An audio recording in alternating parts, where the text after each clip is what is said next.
everybody, Jeff coming to you from Jeffcainesaudio.com.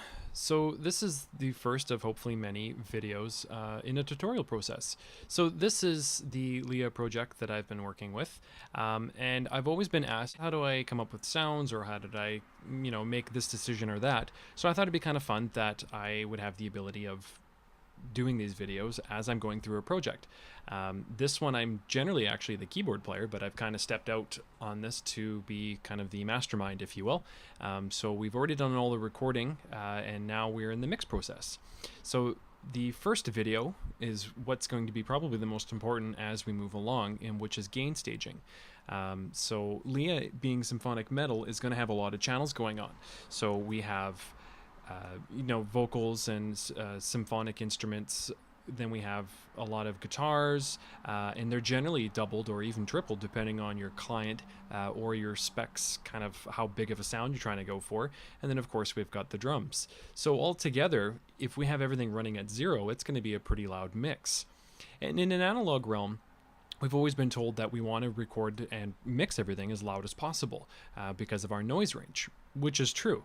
In a digital sense, it's actually not anything that we have to worry about because everything is much cleaner. We don't have tape hiss, we don't have old, dying equipment and so forth. The funny thing is there's a lot of plugins now that are emulating that sound, but that's going to be kind of at its last step after we make it all the way through. Some people are saying that digital is too clean and too clear, which I'm kind of in the middle of that battle. But as it stands, most people would kind of play it as loud as they can. You don't need to go that loud.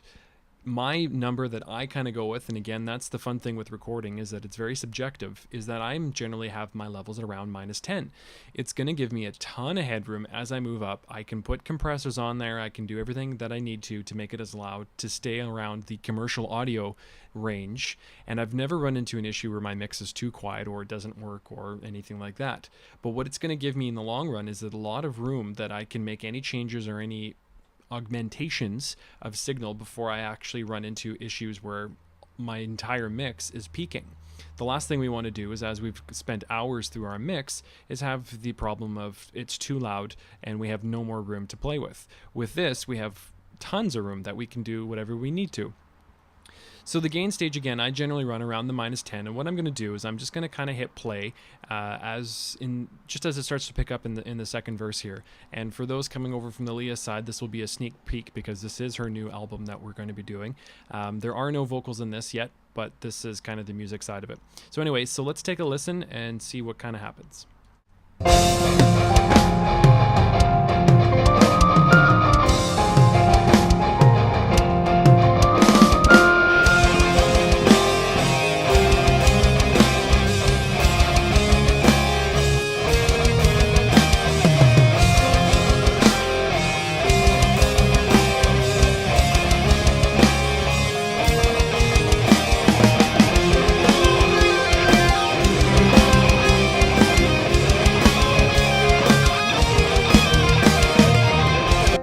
So as you can see, our mix was always around the -10.